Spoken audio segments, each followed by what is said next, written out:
I was enraged by the tragedy of how Christianity could be warped to such an extent that people would be harmed in this way.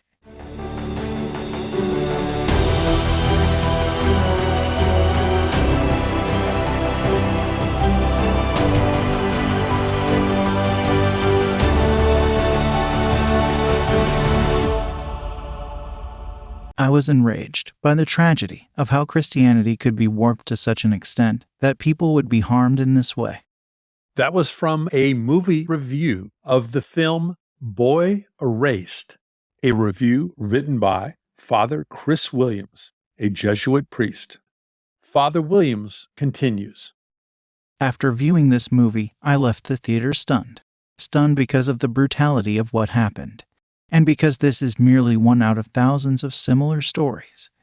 The ideas surrounding homosexuality in the church have morphed into destructive messages of shame. These messages have launched themselves deep in the hearts of LGBTQ children, teenagers, and adults, and have caused mental illness, family abandonment, physical violence, and even suicide. These messages have lodged themselves deep in the hearts of LGBTQ children, teenagers, and adults, and have caused mental illness, family abandonment, physical violence, and even suicide. Sadly, as we will see, this is all true. The movie Boy Erased, with Nicole Kidman and Russell Crowe, is currently available on Netflix. 2 episodes ago, in episode 21, A Trans Christian's Quest for Authenticity, Aiden Yang mentioned that he had had a decade of failed conversion therapy. So what is conversion therapy, and why is it so dangerous? The American Psychiatric Association, the APA, says that conversion therapy, sometimes called reparative therapy, and more formally called sexual orientation conversion therapy, the APA, says that conversion therapy refers to counseling and psychotherapy aimed at eliminating or suppressing homosexuality. Counseling and psychotherapy aimed at eliminating or suppressing same-sex attraction. The APA also says the American Psychological Association opposes portrayals of lesbian, gay, and bisexual youth and adults as mentally ill due to their sexual orientation. Efforts to change sexual orientation through therapy have been adopted by some political and religious organizations and aggressively promoted to the public. The potential risks of reparative therapy are great, including depression, anxiety, and self-destructive behavior. The APA continues. However, such efforts have serious potential to harm young people because they present the view that the sexual orientation of lesbian, gay, and bisexual youth is a mental illness or disorder, and they often frame the inability to change one's sexual orientation as a personal and moral failure. And finally, the APA says, the idea that homosexuality is a mental disorder or that the emergence of same-sex attraction among some adolescents is in any way abnormal or mentally unhealthy has no support among any mainstream health and mental health professional organizations. No mainstream health or mental health professional organization views same-sex attraction as a mental illness. God created these beautiful children. They are not broken. They are not defective. They are not mentally ill. They're one of God's most beautiful creations. The reason you can't pray away the gay is that God doesn't want his beautiful children changed. Stop promoting conversion therapy. It doesn't work. It destroys families. It should be banned. Alan Chambers, former president of Exodus, one of the largest groups advocating conversion therapy, after 37 years of running programs to change sexual orientation, trying to eliminate same-sex attractions, said, 99.9% of them have not experienced a change in their orientation. A 99% failure rate. is the worst form of quackery. It is unethical. It is immoral. It is wrong. God is sending us a message when something doesn't work 99% of the time. In 2013, the New York Times ran an article by Ian Lovett titled, "After 37 years of trying to change people's sexual orientation, group is to disband." The article says, in part, For 37 years, Exodus International was the leading beacon of the ex-gay movement, which maintained that gay men and lesbians could change their sexual orientation through prayer and psychotherapy. For the past year, the group's president, Alan Chambers, has been increasingly vocal in proclaiming that therapy could not change a person's sexual orientation. Alan Chambers has written a letter of apology, which says, in part, I am sorry for the pain and hurt many of you have experienced. I am sorry that some of you spent years working through the shame and guilt you felt when your attractions didn't change. I am sorry we promoted sexual orientation change efforts and reparative theories about sexual orientation that stigmatized parents. Good Lord, 37 years. How many families, how many hundreds of thousands of lives were hurt by this quackery? The website Statista says 28% of U.S. LGBTQ youth who had experienced conversion therapy had attempted suicide within the previous 12 months. 28% of the U.S. LGBTQ youth who had experienced conversion therapy went on and attempted suicide within the last 12 months. Statista also reports that this is more than double the rate of suicide attempts when compared with LGBTQ youth who did not have conversion therapy. Send your child to conversion therapy and you more than double the risk of suicide. In 2014, Time magazine ran a story by Maya Rodin titled 9 Ex-Leaders of the Gay Conversion Therapy Movement Apologize. The 9 formally came out against conversion therapy and now support a ban on the practice with minors. Amen to that. These 9 ex-leaders of the conversion therapy movement wrote, We know firsthand the terrible emotional and spiritual damage it can cause, especially for LGBT youth. We once believed that there was something morally wrong and psychologically broken about being LGBT. We know better now. Conversion therapy reinforces internalized homophobia, anxiety, guilt, and depression. When change doesn't happen, it leads to self-loathing and emotional and psychological harm. We now stand united in our conviction that conversion therapy is not therapy, but is instead both ineffective and harmful. It is both ineffective and harmful. It leads to self-loathing. We now stand united in our conviction that conversion therapy is not therapy, but is instead both ineffective and harmful. In a 2021 article titled Netflix Pray Away Exposes Conversion Therapy Fraud, John Becker calls Pray Away a must-see Netflix documentary. Writing in Conscience magazine, he says, The film tells the story of the Christian ex-gay movement through the eyes of 6 of its most prominent leaders. With the exception of McCall, each has apologized, renounced their former beliefs, and now publicly discusses the harm they've caused. With a whopping 698,000 victims in the United States alone, so-called conversion therapy has been debunked and discredited by every major mainstream association of medical and mental health professionals. With a whopping 698,000 victims of conversion therapy, it has been debunked and discredited by every major mainstream association of medical professionals. John Becker continues.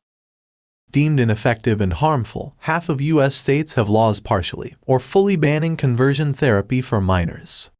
But as Pray Away vividly illustrates, this violent practice remains a threat to LGBTQIA+ people. In 2019, the American Medical Association backed a nationwide ban on conversion therapy. As NBC reported, the AMA, the leading medical group, throws its weight behind ending the discredited practice of trying to change one's sexual orientation or gender identity. Adverse outcomes appear even worse for trans kids. In a 2019 NBC story titled Transgender Conversion Therapy Associated with Severe Psychological Distress, researcher Dr. Jack Turbin said that one of the most alarming findings from the study was the even higher risk of psychological distress for those who reported exposure to conversion therapy during childhood. Those who were subjected to the practice before age 10 were 4 times more likely to report lifetime suicide attempts than the general transgender population. Trans adults who were exposed to conversion therapy before age 10, before the 4th or 5th grade, were 4 times more likely to report suicide attempts later in life. Wow! Who is sending their 3rd grader to conversion therapy? The study also reported that secular professionals and religious advisors had equally bad outcomes when trying to change the gender identities of trans children. So a non-affirming secular counselor might be just as dangerous to your child's life as a non-affirming pastor or priest. I've reached a couple of conclusions based on this research and research that we've quoted in earlier episodes, particularly episode 11, Why Young Christians Are Leaving the Church and Some Are Committing Suicide. I now believe if you or your child, even a young child, are somewhere in the rainbow, or might be somewhere in the rainbow, you have to ensure that a counselor, a pastor, or a spiritual advisor is affirming before you use their services. The simplest way to ascertain this is to ask if they support gay marriage and gay ordination, both of them. And if the answer is no to either, or vague, or conditional, head for the door. Now, it would be easy to listen to this podcast and think, if I'm somewhere in the rainbow or questioning my sexuality, I should never seek counseling or spiritual advice. But that is not what I'm saying, and that is not what the evidence shows. Counseling, done well, can be hugely helpful, life-saving, joy-creating. Sex-positive Christian counseling, particularly for someone who feels guilt about sex or gender issues, can be positive and transformative. Having a pastor tell you that God created you the way you are, and you are God's perfect creation, is a transformative experience for some queer teens. Queer Christians get clobbered by conservative churches twice. First, they're told that they can't marry, and then they're told that only married people can have sex. This double-barreled attack on one's sexuality can leave one hopeless, suicidal, and without faith. Whether you are straight or queer, having a pastor or a Christian counselor tell you that not all premarital sex is sinful can bring you closer to God, and it is a necessary prerequisite to developing ethical sexual behaviors. Premarital sex is not banned anywhere in Scripture. But that doesn't mean that all premarital sex is God-honoring. We covered that in episode 13. When is sex between two unmarried people God-honoring? Which includes Grandma Claire's famous 7 rules for sex between unmarried people. So if you or your child or a relative or a friend is questioning their same-sex attraction or their sexual behaviors, feeling guilt or shame, you can find affirming, sex-positive counselors, and some are Christian. A good place to start is with a pastor of an affirming church. An affirming church is a church that will both marry and ordain queer individuals. Ask an affirming pastor at an affirming church for recommendations. Another source of queer affirming counselors is LGBT centers. Google can tell you if there is one near you. I've also provided the links to several websites that provide guidance to finding queer, sex-positive counseling. Many counselors also have a Zoom option. Be cautious, be selective, read references and reviews. If a counselor doesn't click when you meet, then look for someone else. But if you are struggling with depression or guilt about your gender orientation or sex life, get help. I would also ask prospective counselors what advice they give about premarital sex. And if they say, it's always sinful, it's never allowed, I would look elsewhere. It's nowhere in the Bible, and over 90% of Christian couples have premarital sex. To summarize, if you're feeling guilty or depressed about gender or sexual issues, find a counselor or a spiritual advisor who is sex positive and affirming.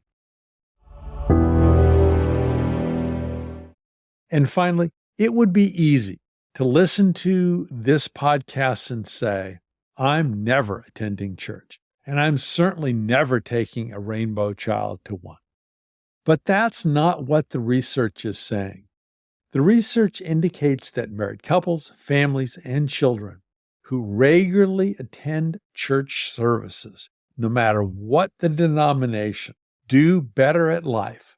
They are less likely to divorce, they use fewer drugs, they do better in school, and they're less likely to be arrested.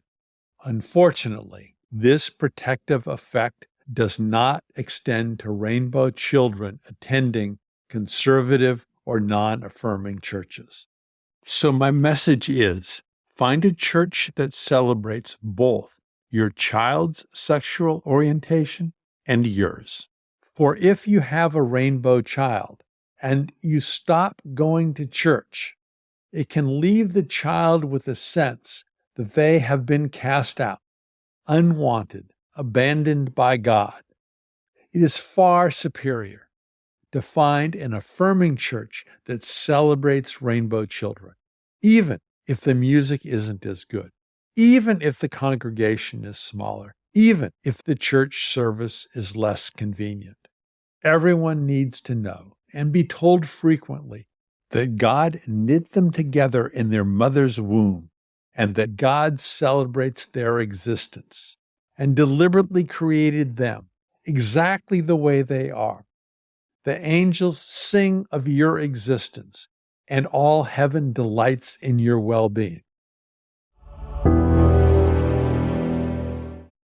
One wonders if it is safe to take any child to a non-affirming church, as they appear to have such a disproportionately high number of sex scandals. And those churches that additionally prevent women from becoming pastors or priests seem to have the highest incidence of sexual scandal. This is a topic for another day, but if my wife and I had a child today, we would find an affirming church, even if it meant driving a bit further. This is Elton Sherwin. You stay safe and God bless.